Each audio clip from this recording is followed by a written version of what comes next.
So this is the Fenix TK16V2, and the only reason I have this light is because I wanted something very similar to the PD40R V2, and since this does have the same LED and same reflector, pretty much makes it the same light. Only difference is this does not have the magnetic rotary ring.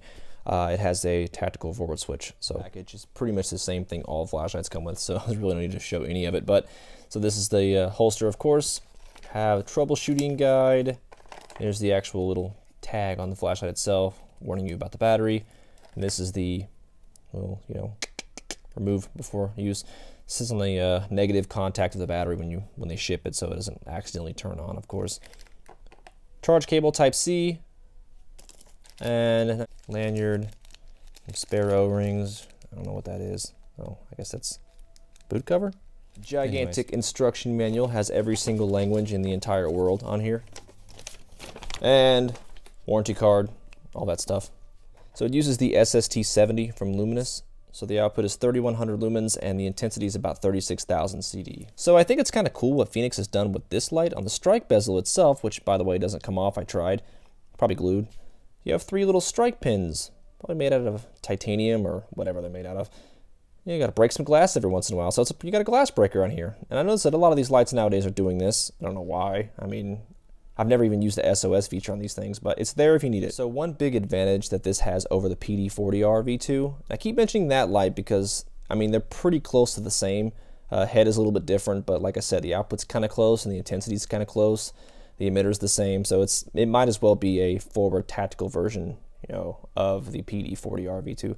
But one big advantage of that is you don't have that magnetic rotary ring that, you got to cycle through all the modes just to get to the highest mode. That was my biggest complaint about the PD40R V2. This one doesn't do that.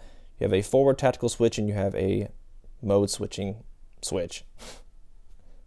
So I obviously don't have to tell you how these work.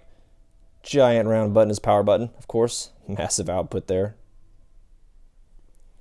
And then to change modes, you just hold down, turn it on and cycle through the modes. It's a very responsive button.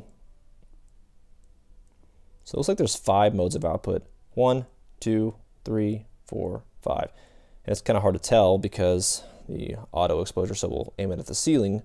1, 2, 3, 4. That's not any better. Okay. To get into your strobe mode, you just hold the button down. Hold the little cycle button down. Do your strobe mode. And I noticed that one thing that I really like about this light is the turbo mode doesn't have to be accessed by double pressing a button. That's the highest mode. You can turn it off and turn it back on, and that's the highest mode. So you don't have to double press a button just to get to the highest mode. Now, I don't exactly know how to get into the SOS feature. Oh, that's the SOS feature. I mean, that's the, strobe, and then you cycle. Never mind. Okay. Dimensions. The length is, I think, 143 millimeters. The head is 34, and then the body is 25.4, which is exactly an inch. So here is the light in size comparison between some other lights that I've got. More, relevant lights, I guess. Got the L17. Let me turn it toward the camera so it looks more. I guess that's good. Actually, the L17 from AceBeam and the Fenix TK16V2 look like they're the exact same length. And then you have your Calaris XT21X, which is obviously much longer.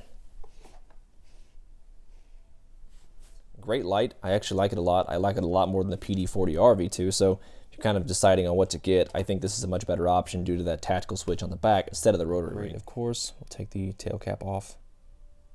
Nice gold-plated contact spring. And one thing I like about Fenix, personally, I think Olight is a good brand. Olight is a very good brand, but they use a lot of proprietary batteries, and I'm just not a big fan of that. Who else does that? ThruNite does that. ThruNite has their own proprietary batteries also on some of their 21700 lights, and I'm just not a fan of proprietary batteries. I'm not. I want to be able to have the versatility of using whatever cell that I want. And this does come with a battery, so 5 amp hour, 18 watt hour. This does have a charging port, but I do have a separate 21700 charger, so I'm assuming that light comes on when you're charging it. I don't know what else that hole would be for. The venting is actually underneath this little, separator cap thingy. And that's not a venter, I don't think. I don't think it's a vent. It's probably a light. Another good thing about Fenix, they do not use PWM, so I don't see any pulsing at all. So no PWM. It's like constant current on this one.